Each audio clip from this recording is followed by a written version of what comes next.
याद हो जाएगी। तो कल जो हम लोग डायग्राम बना रहे थे, मैं उसके बारे में बात कर रहा था, वो हम लोगों ने बनाया था दो एक्सिस एक्स और वाई एक्सिस के बीच। चलिए इसको ड्रॉ कर लेते हैं। ये वाई एक्सिस है वर्टिकल में और ये एक्स एक्सिस है हॉरिजॉन्टल में। अब जो जो कंपोनेंट हम लोगों ने लिया था उसको लिखते हैं। यहां पर ओरिजिन 0 होता है, ये हो गया एक्स, ये वाई और ये वाई डैश। ठीक है, ऊपर हम लोगों ने लिया था ई एल को, नीचे हम लोगों ने लिया था ई सी को। ऐसा इसीलिए क्योंकि ई एल यानी इंडक्टिव रिएक्टेंस, वो ई एल जो वोल्टेज बता रहा है रिएक्टेंस का, और ये वोल्टेज है कैपेसिटेंस का। ये बड़ा होता है, ये छोटा होता है, इसलिए मैंने इसको ऊपर लिया और इसको नीचे लिया। अब इन दोनों का जो रिजल्टेंट होगा, यानी EL और EC का जो रिजल्टेंट होगा वो कितना होगा, EL माइनस EC होगा। तो उसको हम लोग लिख सकते हैं इधर ही EL माइनस EC। देख रहे हैं आप, इधर हम लोगों ने क्या लिया था, याद कीजिए बच्चों जरा ध्यान। जो एक्स एक्सिस है उसमें हम लोगों ने लिया था R करंट को और ER। ठीक है, अब यहां पर दोनों को एक एक्सिस पे लेने का रीजन मैंने बताया था। जब हम लोग AC circuit containing only register की बात करते हैं तो वहां पर कोई भी फेज डिफरेंस नहीं होता है, यानी दोनों एक ही फेज में रहते हैं। जब डिफरेंस नहीं होगा तो उन दोनों को मैंने एक ही एक्सिस पर लिया है। अब EL कैपेसिटिव रिएक्टेंस, जब इंडक्टर लगा हो और जब करंट हो, तो जब सर्किट में इंडक्टर लगता है तब फेज डिफरेंस पाई बाय 2 यानी 90 डिग्री का होता है। ठीक उसी तरह से जब कैपेसिटर लगा हो सर्किट में और उसमें करंट जब फ्लो करे तो अल्टरनेटिंग करंट और जो वोल्टेज है उन दोनों के बीच फिर से फेज डिफरेंस पाई बाय 2 हो जाता है, इसलिए मैंने फिर से पाई बाय 2 लिया है। अब हम लोग रिजल्टेंट को ड्रॉ करेंगे। तो रिजल्टेंट को ड्रॉ कैसे करते हैं, याद कीजिए। ये इस तरह से लिखिए, फाइनल वोल्टेज था हमारा E, इसको हम लोग मिलाया था ऐसे, इसको लिख सकते हैं हम लोग E। ठीक है, और यहाँ पर एंगल कितना है, फाई एंगल। अब जो जो फिगर में है किस एक्सिस में हमने क्या लिया है उसको लिख देना है ताकि कंफ्यूजन ना हो। अगर आप गलती से भी लिखेंगे तो इधर से लिखने के क्रम में आप उसको सुधार सकते हैं। चलिए उसको लिखते हैं कि कौन सा कंपोनेंट किस एक्सिस में। एक्स से शुरू करते हैं, I करंट है अलोंग एक्स एक्सिस में। ER ये भी आप देख रहे हैं, ये भी है एक्स एक्सिस में। EL ये कौन सा एक्सिस में है, वाई एक्सिस में है। EL along y axis. EL minus EC ये भी वाई एक्सिस में है। EL minus EC along y axis. और क्या बचा, EC। EC आप देख रहे हैं नीचे है, यानी ये वाई डैश एक्सिस में आ रहा है, तो लिख देंगे EC along y dash axis. ठीक है, अब इनके बीच हमने अपोजिशन निकाला था। ई रिजल्टेंट वोल्टेज, कल जो मैंने बताया था आपको कि जो रिजल्टेंट का फॉर्मूला होता है वो क्या होता है। तो रिजल्टेंट का फॉर्मूला को चलिए लिखते हैं पहले। रिजल्टेंट का फॉर्मूला R स्क्वायर बराबर A square B square 2AB cos theta. Here theta बराबर 90 डिग्री। यहां देख रहे हैं पूरा एंगल 90 डिग्री है, तो जब 90 पुट करेंगे तो cos 90 की वैल्यू होती है 0। तो ये टर्म समाप्त हो जाएगा, बच जाएगा A स्क्वायर B स्क्वायर वाला। अब यहाँ रिजल्टेंट की जगह हमारा क्या है, E है, तो हम लिख सकते हैं E स्क्वायर बराबर A की जगह EL माइनस EC को लिखेंगे, EL माइनस EC का होल स्क्वायर प्लस, अब B के जगह जो हम लोग को लिखना है वो देखिए क्या है, ER का स्क्वायर। अब हम लोग ये वोल्टेज है, वोल्टेज का फॉर्मूला ओम्स लॉ से पढ़ चुके हैं, V equal to I R होता है। साइड में मैं लिख देता हूं V equal to I R. तो इसी के टर्म में यहां पर लिखा जा सकता है, ये E वोल्टेज है, तो आई और आर के टर्म में जब इसको लिखेंगे आई इंटू आर ऐसा करके लिखा जा सकता है, या इसको मान लीजिए ई छोड़ सकते हैं हम लोग, इधर हम लोग रिजल्टेंट निकालना है, इसको ई के रूप में रहने दीजिए, इधर हम लोग चेंज करते हैं तो I X L minus I X C का whole square plus I R square, ये ऐसे हम लोग कर सकते हैं। आप देखिए यहां पर एक टर्म आपको दिखाई दे रहा है आई, जो कॉमन है, उसको हम लोग बाहर निकाल देते हैं, आई स्क्वायर बाहर है क्योंकि स्क्वायर है, तो क्या बचेगा ध्यान से देखिए, x L minus x C का होल स्क्वायर आर स्क्वायर, इधर से स्क्वायर चल रहा है, जब स्क्वायर उधर भेजेंगे हम लोग तो वो स्क्वायर क्या बन जाएगा, रूट बन जाएगा, तो इसको रूट को लिख देंगे I square x L minus x C plus R square, ये ऐसे रूट आ जाएगा, रूट से बाहर आ जाएगा आई, बच जाएगा एक्स एल एक्स सी का स्क्वायर प्लस आर स्क्वायर, ये हो जाएगा ई। और देखिए ये तो रूट के अंदर ही रहेगा, रूट से सिर्फ आई बाहर आया तो हमारा रूट यहाँ पर ऐसे बच जाएगा, ई बटा आई कर देंगे हम लोग तो बच जाएगा ये फिर से x L minus x C का स्क्वायर आर स्क्वायर, ई बटा आई जो है इसी को बोला जाता है जेड, जेड का मतलब हो गया इम्पीडेंस। इम्पीडेंस मैंने बताया था ये एलसीआर सीरीज सर्किट का टोटल रेजिस्टेंस है, फिर से ध्यान से सुनिए, एलसीआर सीरीज सर्किट का टोटल रेजिस्टेंस को कहा जाता है इम्पीडेंस, तो उसी को मैंने यहां लिखा, तो हम लिख सकते हैं Z equal to XL XC square R square. अब एक्सएल का फॉर्मूला आपको पता है, याद था, एक्सएल का फॉर्मूला होता है एल ओमेगा, और ओमेगा को लिख सकते हैं एल 2 पाई न्यू।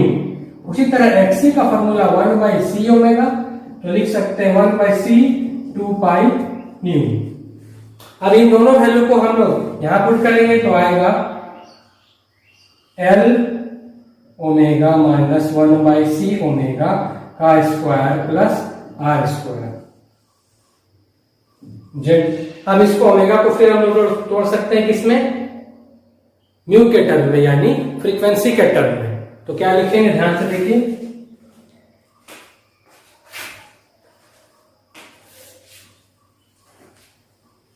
अब हम लोग यहां पर अगर लिखना चाहें तो लिख सकते हैं Z equal to L into 2 pi nu minus 1 by 2 1 by C into 2 pi nu, और ये जो आपका ब्रैकेट के अंदर रहेगा प्लस आर स्क्वायर और ये रूट ओवर, तो ये हमारा जेड का वैल्यू निकल गया फाइनल।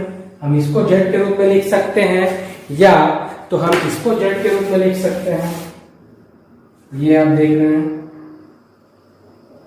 या फिर ये जो लास्ट में है इसको भी हम जेड के रूप में लिख सकते हैं, तीनों वैल्यू सेम है, बस एल है उसके जगह एल ओमेगा, और यहाँ फाइनल में ओमेगा की जगह 2 पाई न्यू। अब जरा फिगर को ध्यान से देखिए, फिगर में हम लोग अब निकालने वाले हैं कुछ ट्रिग्नोमेट्रिकल फंक्शन अगर निकालना हो। आप देख रहे हैं एक राइट एंगल ट्रायंगल है, तो इस राइट एंगल ट्रायंगल में अगर हमें tan फाई का वैल्यू निकालना हो, tan फाई ध्यान से देखिए, फाई यहाँ है तो tan का फॉर्मूला क्या होगा, P by B perpendicular upon base, तो हम इस साइड बटा में इस साइड को लिख सकते हैं tan के रूप में। दूसरी बात, अगर हमें cos फाई की वैल्यू निकालनी हो,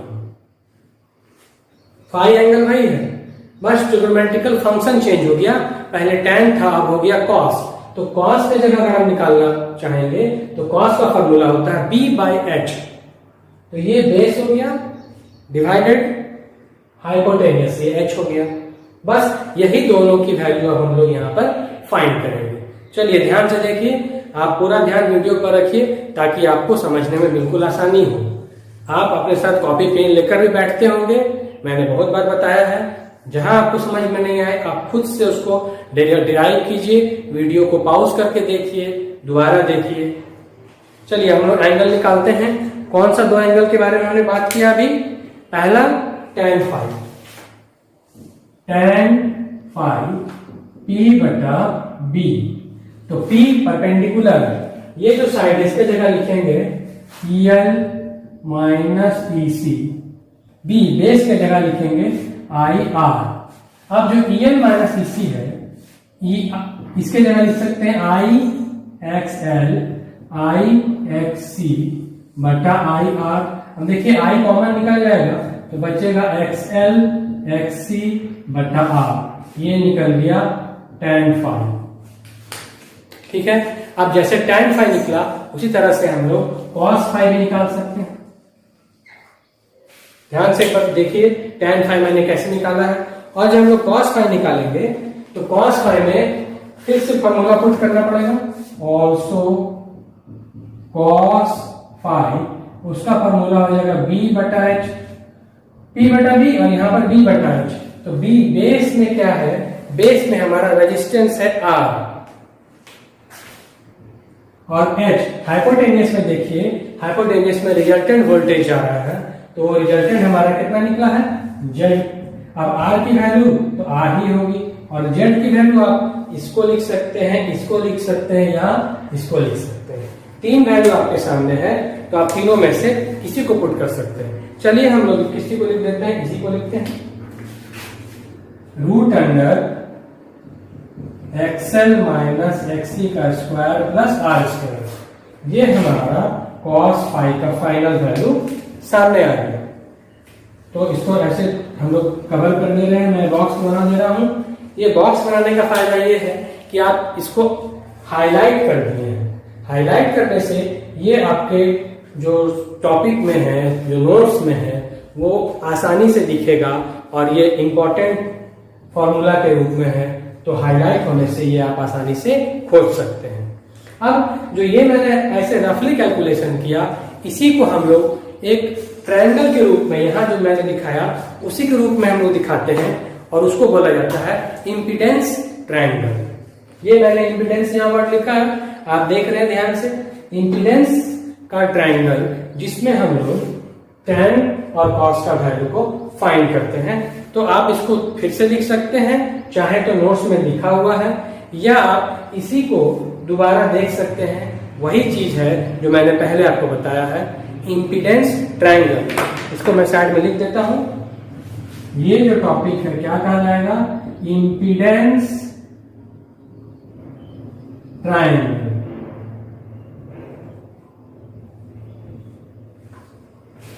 तो इम्पीडेंस ट्रायंगल हमें क्या बताता है बच्चों, एक बार ध्यान से फिर से समझ लीजिए, मैं आपको फिर से बता दे रहा हूं। tan phi, इस ट्रायंगल में tan phi की वैल्यू और cos phi की वैल्यू, ये दोनों वैल्यू को हम लोग जब डिनोट करते हैं तो ये इम्पीडेंस ट्रायंगल का यूज किया जाता है, जो कि एक राइट एंगल ट्रायंगल है। आप यहाँ फिगर से देख सकते हैं। तो ये LCR सीरीज सर्किट का टोटल कंप्लीट हो चुका है डेरिवेशन। अब मैंने आपको कल बताया था कि इसके साथ एक छोटा सा टेल पार्ट भी क्वेश्चन आता है एग्जामिनेशन में। अब वो क्वेश्चन क्या आ सकता है, हो सकता है आपसे पूछ दे कि what do you mean by impedance, या आपसे पूछ दे what do you mean by inductive reactance, या what do you mean by capacitive reactance. इन सब के बारे में मैंने पिछले वीडियो में डिटेल में चर्चा की है, तो आप उसको देख सकते हैं, आसानी से समझ सकते हैं। इंडक्टिव रिएक्टेंस जब सर्किट में एक इंडक्टर लगा हो, कैपेसिटिव रिएक्टेंस जब सर्किट में सिर्फ कैपेसिटर लगा हो, और जब इंपीडेंस कब बोलेंगे, जब सर्किट में रजिस्टर, कैपेसिटर, इंडक्टर ये तीनों चीज लगे हो, तो उसको सम्मिलित रूप में हम लोग बोलते हैं इंपीडेंस। तो ये आप थ्योरेटिकल क्वेश्चन के रूप में याद रखें, और आप इसको लिख सकते हैं अपने लैंग्वेज में भी, जिस तरह से आपको सही लगे। बस कंडीशन है कि आपकी लैंग्वेज सही होनी चाहिए। ठीक है बच्चों, अब हम कल जिस टॉपिक के बारे में पढ़ेंगे उसके बारे में थोड़ा आपको अभी हिंट कर दे रहा हूं। आज हम लोग वीडियो में यहीं तक स्टडी करेंगे। कल जो पढ़ेंगे वो मैं आपको थोड़ा बताता हूं, थोड़ा ध्यान से देखिए, बहुत इंपॉर्टेंट टॉपिक है। आपने एक वर्ड सुना होगा रेजोनेंस, फिर से मैं बोल रहा हूं रेजोनेंस। रेजोनेंस जो वर्ड है ये 11th क्लास के फिजिक्स में वेव्स और ऑक्सीलेशन नाम के चैप्टर में आपके सामने आता है। अब ये रेजोनेंस का मीनिंग क्या है वो मैं अभी आपको बताता हूं। रेजोनेंस फ्रीक्वेंसी से रिलेटेड टर्म है और रेजोनेंस का मतलब होता है जब नेचुरल फ्रीक्वेंसी और फोर्स्ड फ्रीक्वेंसी दोनों आपस में मैच कर जाए और रिजल्टेंट बहुत ज्यादा हो जाए।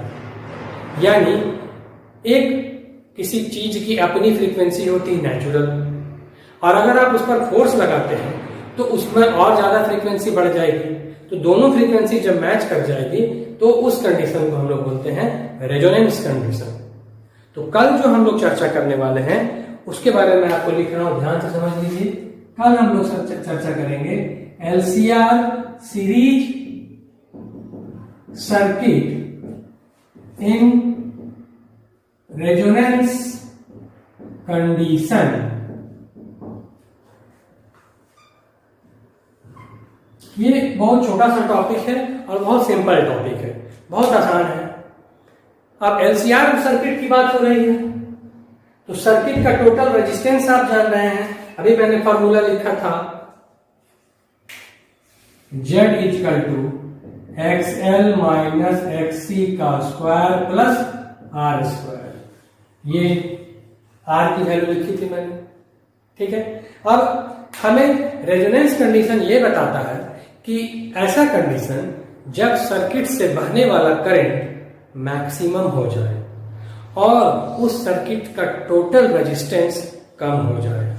ये दोनों बातें एक दूसरे से बहुत गंभीरता से जुड़ी हुई हैं, ध्यान से समझिए। जब किसी सर्किट का टोटल रेजिस्टेंस कम हो जाए तो ऑब्वियसली उस सर्किट से बहने वाला करंट मैक्सिमम हो जाएगा, अपने हाईएस्ट लेवल पर पहुंचेगा। क्योंकि रेजिस्टेंस क्या करता है? रेजिस्टेंस करंट के फ्लो को रोकने का काम करता है। तो जब रोकने वाला कंपोनेंट फैक्टर कम हो जाएगा तो करंट तो ऑटोमेटिकली ज्यादा तेजी से फ्लो करेगा। उसी कंडीशन को बोला जाता है रेजोनेंस कंडीशन। कल हम लोग इसके बारे में डिटेल से चर्चा करेंगे। आज का लेक्चर यहीं तक। आप चाहें तो वीडियो को दोबारा देख सकते हैं, पसंद आए तो इसको जरूर लाइक कीजिए। अंत में मैं आपसे यही कहना चाहता हूं कि अपने घरों में रहिए, स्वस्थ रहिए, सुरक्षित रहिए। Thank you very much for watching this video. Okay.